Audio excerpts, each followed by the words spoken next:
Vous êtes en train de suivre les enseignements de temps fort ministry avec le docteur Arotin Mopanda.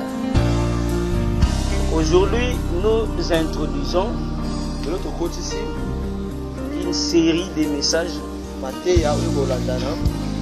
qui va nous aider. On ne fait que, si je dois dire, compléter, parce qu'on se complète. On veut compléter ce qui a été dit ou introduit par le frère Peter autrefois là. Parce qu'il nous a parlé de pluie. Alors on voudrait parler des saisons. Alléluia. Amen. Le regard prophétique sur les saisons. Regard prophétique sur les saisons, c'est cela le thème. La signification prophétique des saisons. La signification prophétique des saisons. Alléluia. Amen. Alléluia. Amen. La signification prophétique des saisons. Parce que le frère Peter avait introduit autrefois, et il parlait de la pluie de l'arrière-saison. Alors on est passé pour montrer un peu la configuration géographique d'Israël en ces temps-là et le climat qui régnait.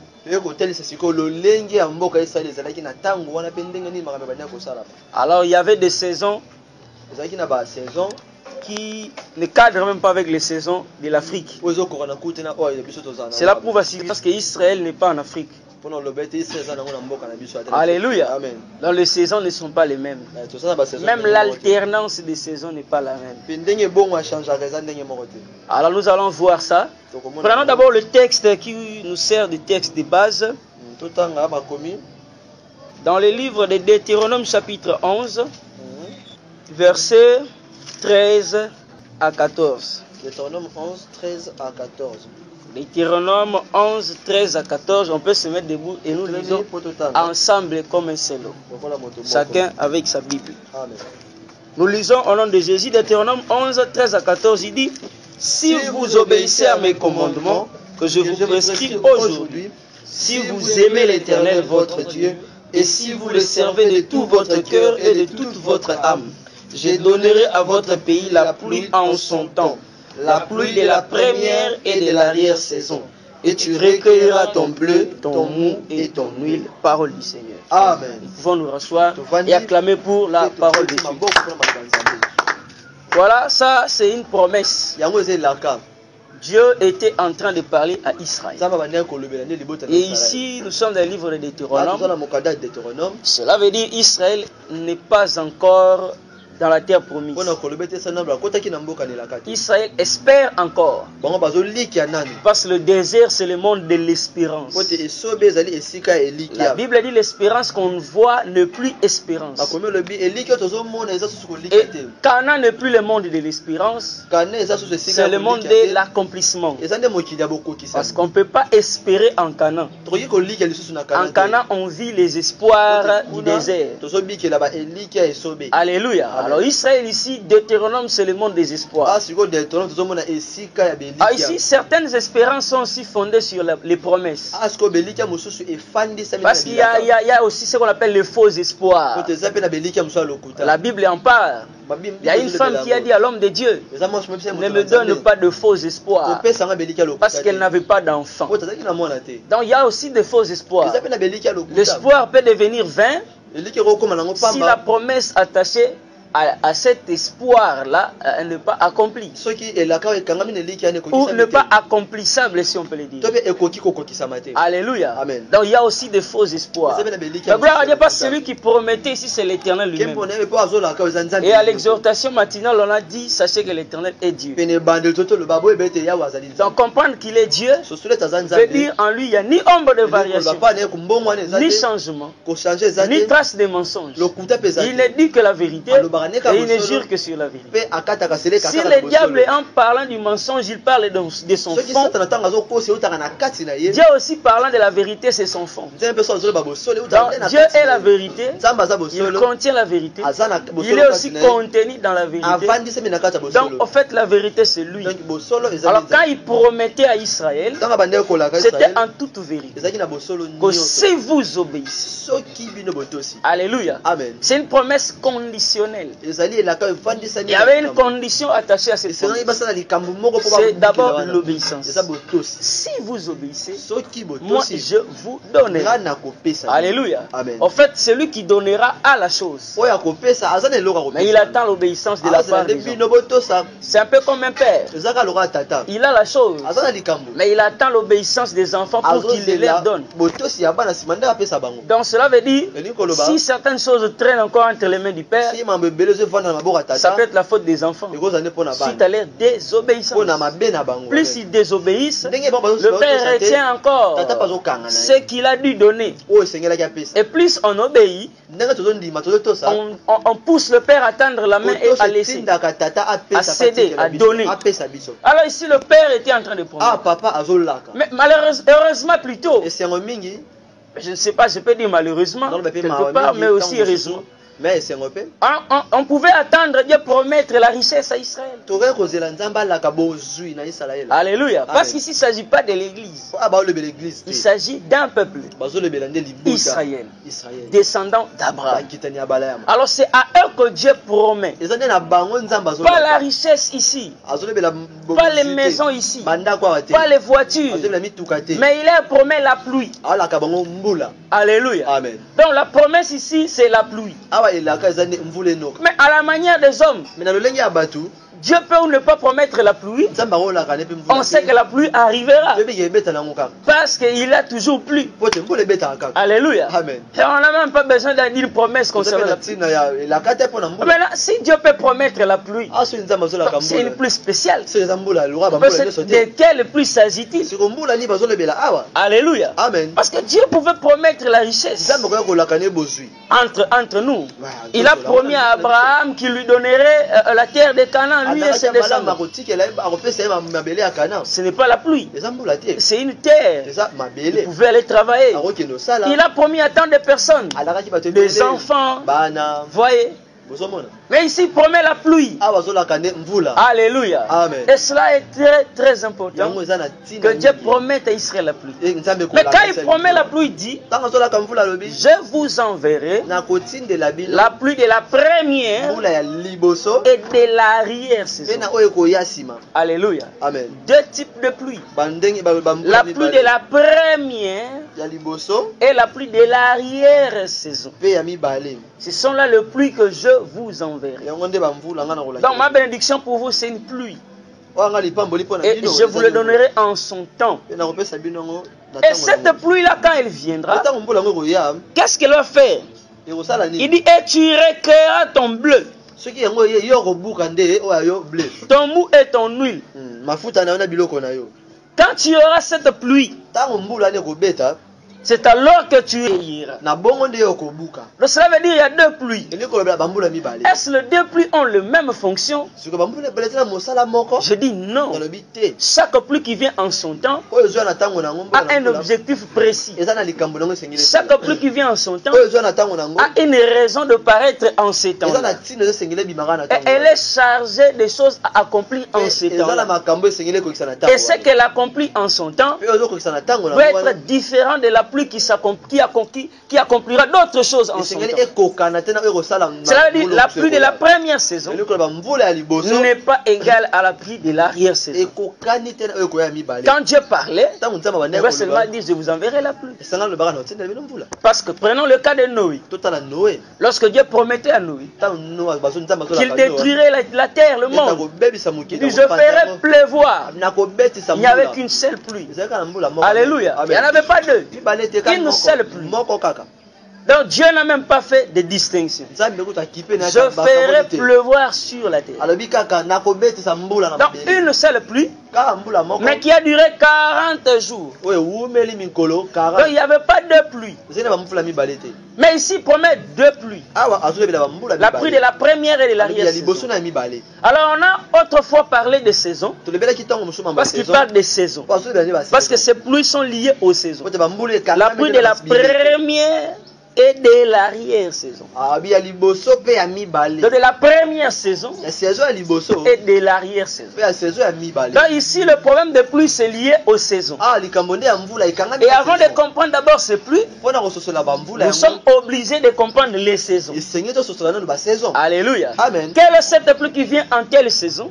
Et quelle est la pluie qui vient en telle saison? Déjà l'écriture nous a montré autrefois là que la pluie de l'arrière-saison, c'est la pluie qui vient pendant la saison du printemps.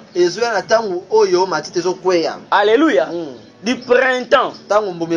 Voilà. Quand il faut aller recueillir la semence. C'est la pluie qui descend pendant le printemps. Et on a défilé pour montrer les 4 saisons. Dans le monde juif là-bas, il y avait 4 saisons. La première saison, c'est la saison d'automne. Alléluia. C'est la saison d'automne. Mais ce n'est pas du tout Elanga. Parce que dans la saison d'automne, il y a aussi la pluie. Voyez. Donc c'est une saison. C'est la première saison d'ailleurs, l'automne. Et pendant l'automne, il y a la pluie. Et la pluie qui descend pendant l'automne, c'est la pluie qu'on appelle la pluie de la première saison. Ou pluie automnale. Alléluia. Amen. La pluie de l'automne, c'est la pluie de la première saison. Après la saison d'automne, c'est la saison d'hiver. Alléluia. Amen. Là, les gens commencent à trembler. Et on va parler de chaque saison. Et après la saison d'hiver, c'est maintenant le printemps. Alléluia. Amen. Le printemps. Le printemps. Et pendant le printemps, il y a encore une pluie qui tombe. Et après le printemps, c'est l'été. Là, le soleil commence à frapper. Le soleil frappe amer. Alléluia. Amen. Le soleil frappe amer. Le soleil, je ne sais pas comment expliquer. Donc là, l'Afrique part en Europe. L'Afrique part en Asie. L'Afrique part aux États-Unis. Alléluia. Amen. Là, ça fait chaud.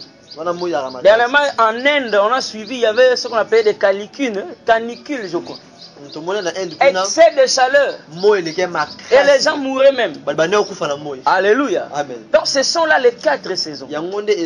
L'automne, l'hiver, le printemps et puis l'été.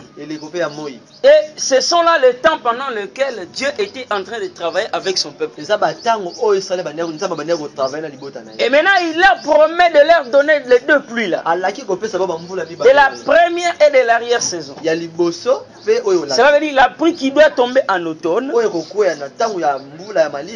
et la pluie qui doit tomber au printemps. Et pourtant c'est pendant le printemps, c'est pendant l'automne que les gens font la semaille. Donc l'automne c'est le temps des semences.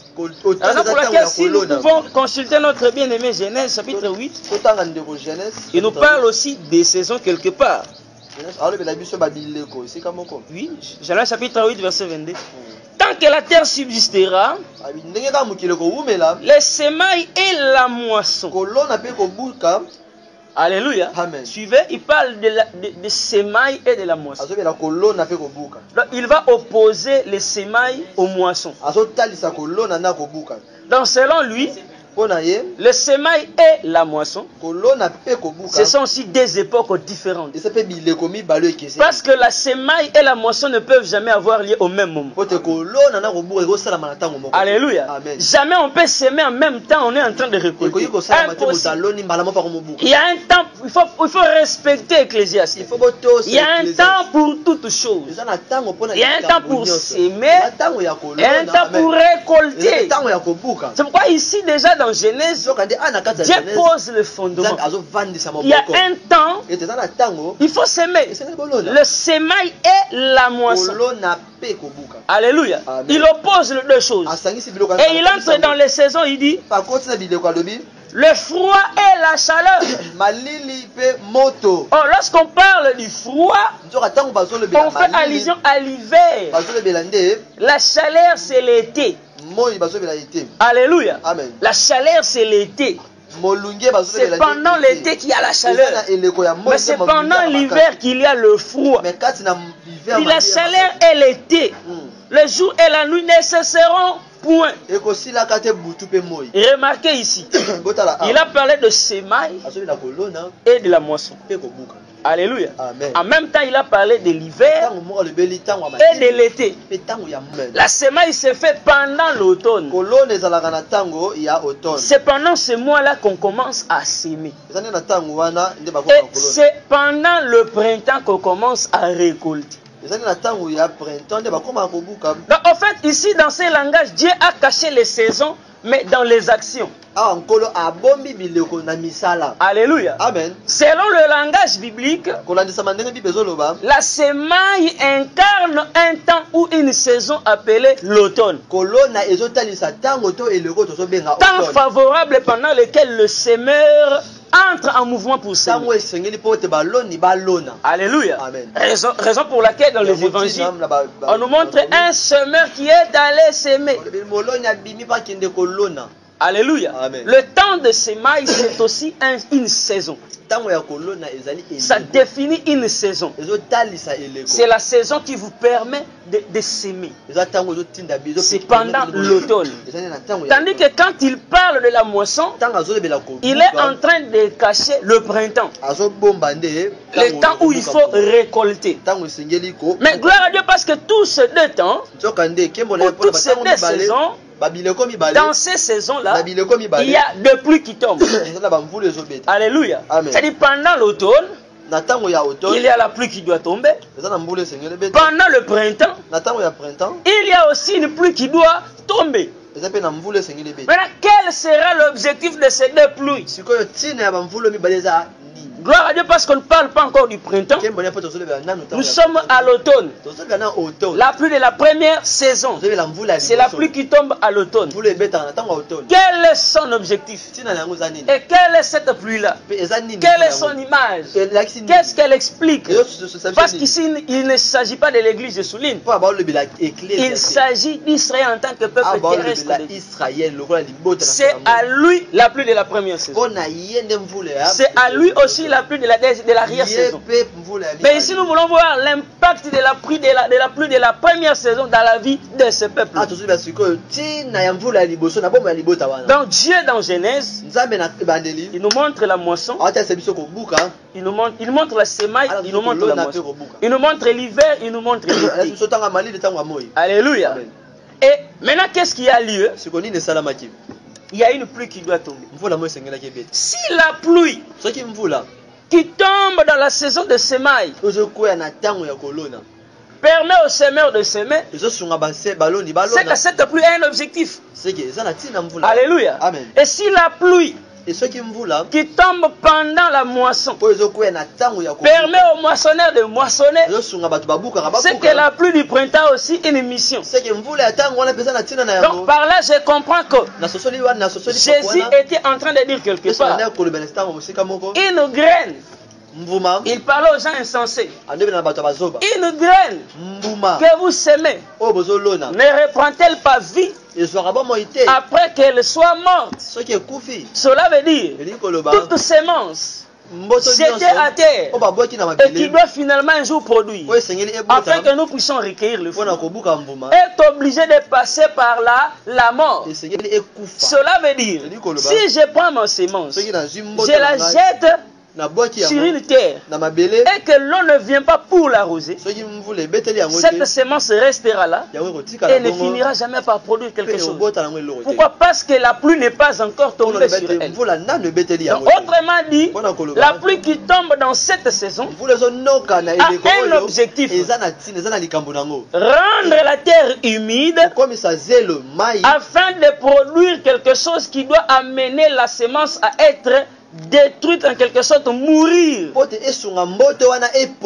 Parce que si le grain ne meurt pas, alléluia, il est difficile de produire quelque chose. Donc cela veut dire, la pluie de la première saison, lorsqu'elle tombe, elle a pour objectif d'aller donner d'abord la mort à ce qui a été semé, détruire la sémence, donner la mort à la sémence. Tu peux avoir je ne sais quoi comme grain. Le premier principe d'un jardinier, un bon jardinier, après avoir semé, c'est d'arroser. Alléluia. Pourquoi on arrose? Parce que l'eau qui va descendre là, ce n'est pas l'eau qui va permettre à la plante de croître, non. Mais c'est l'eau qui permet à la plante d'abord de mourir. Elle permet à la sémence de mourir. Après que la sémence serait morte, alors la vie découlera de la mort. Alléluia. Donc la première pluie a pour objectif d'aller donner la mort. Alors nous voulons voir maintenant comment est-ce que la première pluie a donné la mort à ce peuple. La pluie de la première saison, ce n'est pas la pluie de la vie, mais c'est la pluie de la mort. Lisons d'abord le psalmiste, Psaume chapitre 68.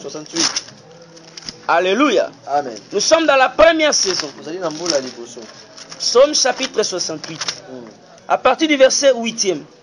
Il dit ceci: oh Dieu, quand tu sortis à la tête de ton peuple. Écoutez quand il dit: quand tu sortis à la tête de ton peuple. Quand tu marchais dans les déserts, la terre trembla. Le ciel se fendirent devant Dieu. Alléluia. Amen. Le ciel se brisèrent devant Dieu. Les Sinaï se branlant devant Dieu, le Dieu d'Israël. Verset 10. Tu fis tomber une pluie bienfaisante. Oh Dieu. Tu fortifias ton héritage épuisé. Alléluia. Amen. Le psalmiste est en train de voir le peuple d'Israël en marché. Il voit le peuple d'Israël marcher, mais ne marche pas seul. Il les voyait avec Dieu. Selon David, quand le peuple d'Israël marchait dans le désert, Dieu sortait en même temps. Alléluia. Amen. Maintenant, il voyait comment Dieu sortait. La sortie de Dieu a fait que le ciel puisse se briser. Et le brisement du ciel a libéré une pluie. Alléluia. Il y a une pluie qui tombe déjà. Donc, si on pose la question à David, où as-tu vu la pluie tomber? As-tu vu la pluie tomber en Canaan? Non. Il voit la pluie tomber où? Dans les déserts. Il y a une pluie qui tombe dans les déserts. Pendant que le peuple d'Israël marche, à la manière des hommes, c'est difficile de croire qu'il y ait une pluie dans les déserts. Ça, c'est contradictoire. Alléluia. Parce que nous savons que le désert, on appelle désert un espace géographique privé de pluie. Là où la pluie ne tombe même pas. Il n'y a pas d'eau. Il n'y a que des oasis. C'est-à-dire, il n'y a que de petits endroits où on peut trouver la vie. Mais si David voit une pluie tomber, mais la pluie qui tombait là, c'était quoi? C'était constitué essentiellement de quoi? 78. Alléluia. Amen. J'aime ça. Lisons un verset. Psaume chapitre 78, on va prendre à partir du verset 20 quelques ici. À partir du verset 23. Il dit ceci. Ici, nous voulons voir la pluie. Parce que David, dans 68, il voit la pluie. Mais ici, dans 78, il veut maintenant expliquer la pluie. Quelle est cette pluie qui est tombée? Psaume chapitre 78, verset 23, il dit ceci. Il commanda au nuage d'en haut. Parce que nous savons qu'avant qu'il y ait pluie, il faut qu'il y ait d'abord rassemblement des nuages. Alléluia. Amen. Il commanda au nuage d'en haut. Et il ouvrit les portes des cieux. Donc pour que cette pluie tombe, il faut que les portes des cieux s'ouvrent. Il ouvrit les portes des cieux. Il fit pleuvoir sur eux la manne pour nourriture. Alléluia. Amen. Donc on voit ici une pluie. Alléluia. Amen. Il y a une pluie qui tombe pendant cette saison. Mais quelle est cette pluie-là? Le psalmiste a vu d'abord la pluie. Mais il n'avait pas l'idée sur la pluie. C'est là où j'ai dit, en fait, la révélation est aussi évolutionnelle. Alléluia. Amen. Aujourd'hui, on peut voir, mais demain, on verra encore plus clair. Alléluia. Amen. Parce que ça évolue. C'est évolutif. Il a vu d'abord une pluie. Mais maintenant, ici, il voit clairement. De quelle pluie s'agit-il? L'Éternel a fait pleuvoir sur eux. Mais qu'est-ce qu'il a fait pleuvoir? Une pluie. La pluie là a été constituée de quoi? De gouttes d'eau. Y avait-il quoi dans la pluie? Alléluia. Amen. Il comprend par la pluie. Il voit quelque chose sortir. Il fit pleuvoir sur eux la manne. Donc la pluie qui est tombée dans le désert, c'était d'abord la manne. Alléluia. C'est la manne qui tombe dans le désert. C'est la pluie de l'automne. La pluie de la première saison. C'est ce que ce peuple est en train de manger. C'est ce que Israël mangera tout au long de son chemin du désert. Raison pour laquelle lorsqu'ils entrent en Canaan, la manne cesse de tomber. Alléluia. Amen. Parce que ça, c'est la pluie qui doit les accompagner dans les déserts. Je ne sais pas si je me fais comprendre. Amen. Alléluia. Amen. Est-ce qu'on marche bien? Et si on marche bien, on peut répondre oui. Sinon, on arrête, on pose des questions. Comme dans une synagogue. Ici, tout est permis. Gloire à Dieu. Alléluia. Amen. On voit la pluie. Moi, si toi tu ne vois pas, moi je vois. Il y a une pluie qui est tombée. Moi je le vois. Il y a une pluie qui tombe. Alléluia. Amen. Dans le désert, quelle est cette pluie? La manne. Ah, gloire à Dieu. La manne. Mais la manne, on a dit que la pluie qui tombe en automne, c'est une pluie qui ne vient pas faire croître la semence. Mais c'est la pluie qui vient permettre à ce que la semence meure. Alléluia. Amen. Donc c'est la semence qui apporte la mort. Mais Jésus aussi l'a vu. Il l'a interprété. Si je ne m'abuse pas, je crois dans Jean. Alléluia. Amen. Jean chapitre 6 verset 31. Jésus est en train de voir. Jésus voit. Il explique comment la pluie de l'automne apporte la mort. Parce qu'il a fallu qu'il meure. Alléluia. Amen. Jean chapitre 6 verset 31. Il dit ceci. Ça, c'est Jésus. Nos pères ont mangé la manne dans le désert. Selon ce qui est écrit, il leur donna le pain du ciel à manger. Alléluia. Amen. Il continue. Selon ce qui est dit, selon ce qui est écrit, il leur donna le pain du ciel à manger. Jésus leur dit, en vérité, je vous le dis, Moïse ne vous a pas donné le pain du ciel, mais mon Père vous le donne. Vous donne le vrai pain du ciel. Car le pain de Dieu, c'est celui qui descend du ciel et qui donne la vie au monde. Alléluia. Amen. Alléluia. Amen. C'est ce qui donne la vie au monde. Cela veut dire quoi selon Jésus? Le Père a mangé le pain qui est descendu du ciel. Mais ce pain-là n'a pas donné la vie.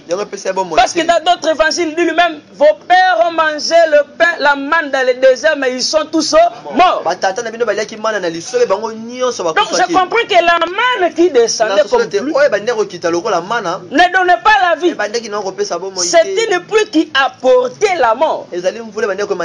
Alléluia. Donc la pluie qui est tombée dans le désert, Jésus l'a confirmé. Le Père de l'ancienne alliance, ils ont mangé ce pain, ils ont bu de cette eau, ils ont consommé la pluie qui est tombée. Malheureusement, la saison n'était pas bonne. C'était l'automne. Or la pluie qui tombe en automne a pour objectif de venir apporter la mort. Alléluia. Ainsi quand ils vont manger, au lieu de vivre, c'est la mort qui entre. Donc la manne qui descend dans le désert, c'est ce qui figurait même la loi qui accompagnait Israël dans le désert. Parce que le frère Paul déclare que la loi ne pouvait pas donner la vie. La première pluie, c'est la pluie qui est venue engendrer la mort. Même le frère Paul le confirme dans Romains. Je crois Romains chapitre 7 verset 9. Romains 7, 9. Il le dit. Le frère Paul le reconnaît. Qu'est-ce qu'il dit par rapport à la loi? Il dit ceci. Pour moi, étant autrefois sans loi, je vivais. Alléluia. Selon Paul, ne pas recevoir la loi, c'est synonyme de vie. Amen. Donc c'est comme une semence sur laquelle la pluie de l'automne n'est pas encore tombée. Cette semence vit. Mais quand le commandement vint, le péché reprit vie. Et moi, je mourus. Alléluia. Amen. Quand le commandement vint, le péché reprit vie. Et moi maintenant, je mourus. Voyez, c'est une pluie. La loi. Mais qui ne donne pas la vie. Alléluia. Amen. Donc dans cette saison d'automne, il n'y a pas de vie. Il n'y a pas de vie. Il n'y a que la mort. Paul reconnaît que la mort est entrée. Autrefois je vivais sans la loi. Mais dès le jour où Dieu nous a donné la loi, c'est ça le problème de Sinaï. Alléluia. Amen. Lorsque la loi vient, le peuple meurt. Autrefois, Adam était bien. Il vivait bien. Mais lorsque Dieu lui a dit, tu ne mangeras pas, l'homme a touché. Alléluia. C'est la loi qui apporte la mort. Cette pluie de la première saison a commencé même à tomber depuis les jardins d'Éden. Alléluia. Amen. Adam l'a connu. Et tout le reste du temps de la loi ont connu cette pluie de la première saison. Le frère Paul le confirme encore. 2 Corinthiens chapitre 3. Alléluia. Amen. Est-ce qu'on avance? Il dit ceci. Verset 6. 2 Corinthiens 3, verset 6. 2 Corinthiens 3, 6. Il nous a aussi rendu capables d'être ministres d'une nouvelle alliance. Non de la lettre, mais de l'esprit. Car la lettre tue, mais l'esprit vivifie. Alléluia. Amen. Donc, il parle de ces deux temps. Le temps de la loi et le temps de l'esprit. Le printemps et l'automne. Disons l'automne et le printemps. Alléluia. Amen. Ici, nous sommes dans la pluie automnale. La première saison. Le semeur doit accepter que sa semence meure. C'est pourquoi lorsque Dieu s'est révélé à Israël, lui-même a accepté que ce peuple meure. Alléluia. Jésus a dit, vous mourrez. Vous mourrez. Et l'Écriture dit quelque part que Jésus leur parlait en parabole pour qu'ils ne comprennent pas, afin qu'ils ne soient pas sauvés. Le semeur savait que cette semence est destinée à la mort. Et je dois donner une pluie qui doit amener la mort. Alléluia. C'est ça le problème de la loi. C'est ce qui s'est passé en ce temps-là. Je ne sais pas si je me fais bien comprendre. Alléluia. Amen. La lettre.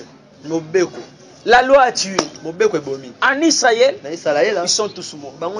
Il n'y avait plus de vivants. La loi les a détruits. C'est la première saison. L'automne. Alléluia. Amen. La pluie qui descend en automne ne vient pas donner la vie. Mais c'est la pluie qui vient donner la mort. Alléluia. Amen. Il faut que la première semence meure afin que de la première semence sorte quelque chose. Amen. Alléluia. Amen. Et Israël a été retranché. Et la Bible dit, l'olivier franc a été coupé.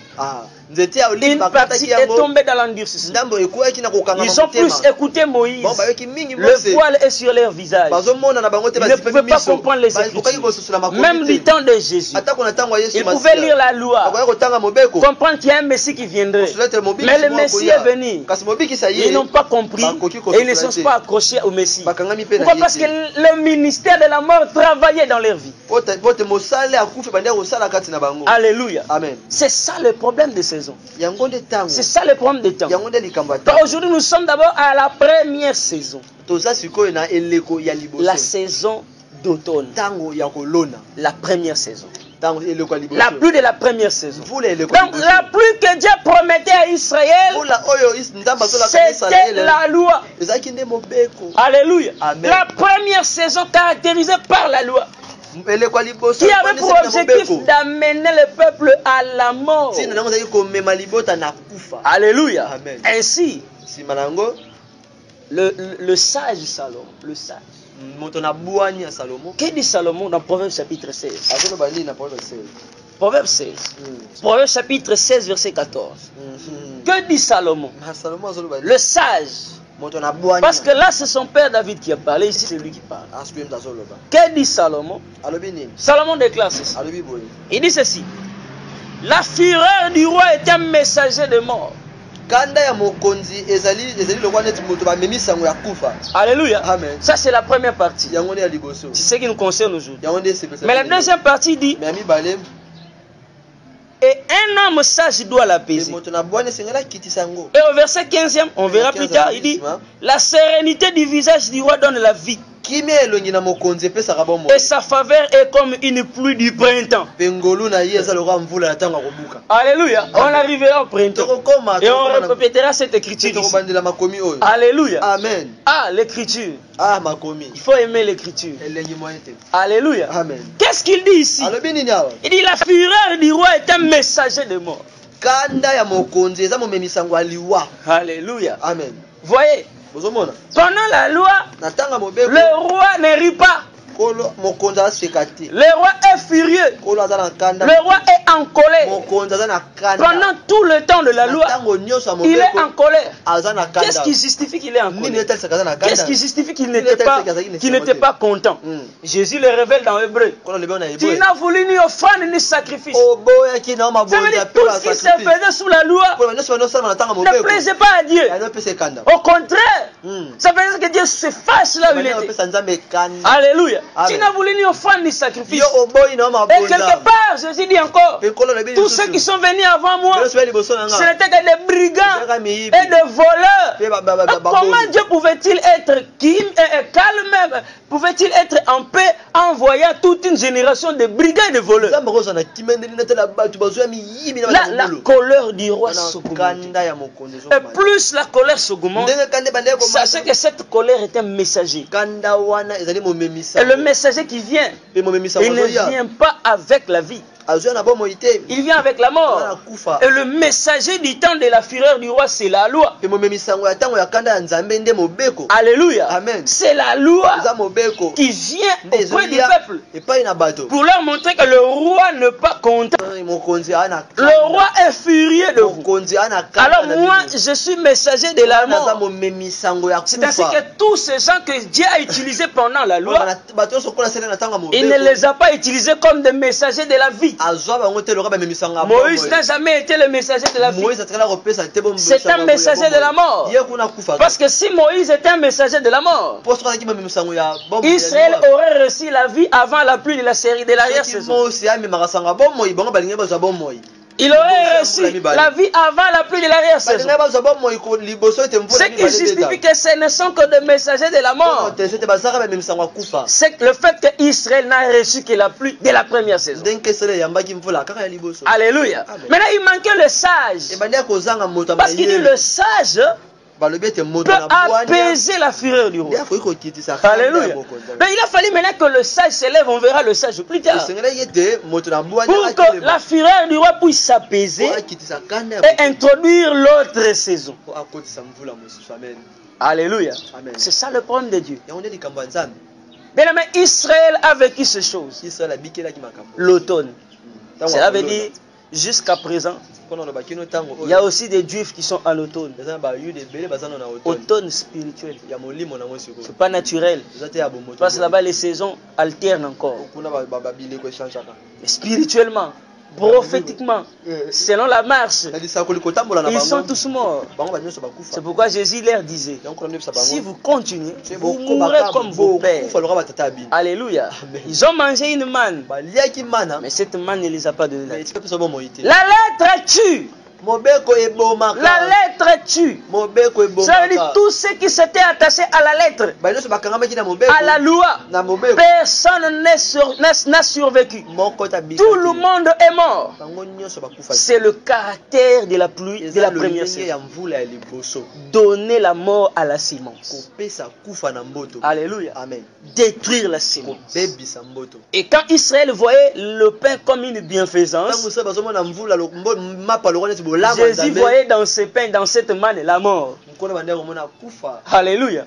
Quand les cieux s'ouvrent pour que la manne tombe, frère, vous mangez la mort. Ils ont mangé la mort. Ils sont tous morts. Et qu'est-ce que nous, en tant qu'Église, pouvons nous prendre comme leçon? Parce qu'en fait, ça c'est Israël. Nous parlons prophétie. Alléluia. S'il s'agit de la prophétie. Mais maintenant, nous, évangéliquement pas. Alléluia. Amen. Quel message? Quelle leçon? Parce qu'on reconnaît qu'il y a la pluie. La leçon est celle-ci. Dans la vie de tout enfant de Dieu, dans la vie de tout chrétien, il y a aussi des saisons. Alléluia. Notre vie a des saisons. Mais lorsque Dieu nous appelle, alléluia, nous sommes obligés de passer par la première saison. Alléluia. Amen. Ça, c'est notre chemin. Dieu doit nous amener à la mort. C'est là même le domaine du baptême. Où nous mourrons. Alléluia. Amen. Nos caractères meurent. Notre vieil homme disparaît. Notre vieille nature disparaît. Alléluia. Amen. Et pendant que ça disparaît, on verra dans la deuxième saison qui caractérise l'hiver, qu'est-ce qui se passe pendant l'hiver. Et nous mourrons et nous croyons qu'un jour nous serons ressuscités avec lui. D'ailleurs, nous mourrons, nous ressuscitons avec lui et nous portons une nouvelle image. Et nous portons des fruits maintenant et que le monde peut consommer. Alléluia. Dans la pluie de la première saison nous aide aussi à mourir. Et la pluie de l'arrière-saison nous permet de porter du fruit afin que le monde puisse nous approcher et recueillir en nous ce qu'il a besoin. Maintenant, pendant que tu souffres encore, sache que ça finira. Ce n'est qu'une saison. Alléluia. Amen. Tout ce que tu peux passer là, ce n'est qu'une saison. Et à chaque saison, un temps déterminé. Un délai déterminé. Donc il n'y a pas de saison qui continue et qui ne s'arrête pas. Dieu a posé les fondements. Il y a alternance. Alléluia, le jour et la nuit. Le froid et la chaleur. L'hiver et l'été. La moisson et la semaille. Le printemps et l'automne. Donc, toutes les situations que tu peux passer, sache que Dieu est capable de te faire sortir de ces situations quand le temps sera là. Alléluia. Alléluia. Voilà un peu l'explication. Et aujourd'hui, nous avons introduit pour parler de la première saison, la saison d'automne. Alléluia. Qui caractérise la pluie de la première saison. Qui ne vient pas donner la vie, mais donner la mort. Comment? La vie par les Écritures. Comment est-ce que cette mort est entrée? À souligner qu'ici nous parlons du peuple d'Israël. Et cette mort alliée dans les déserts. Alléluia. C'est dans les déserts que la pluie est tombée. Et ils sont entrés en Canaan avec l'air mort, leur esprit de mort. Et jusqu'au temps de Jésus, il est venu trouver des gens avec l'esprit de mort de leur père. Alléluia. Voilà pourquoi il a dit, vos pères ont mangé la manne. Vous aussi, si vous continuez, vous mourrez comme eux. Et ils sont aussi morts comme eux. Parce que la grâce a dévié. Alléluia. Que Dieu bénisse sa parole. Prions là où nous sommes. Contactez-nous au 00243 89 52 66 384.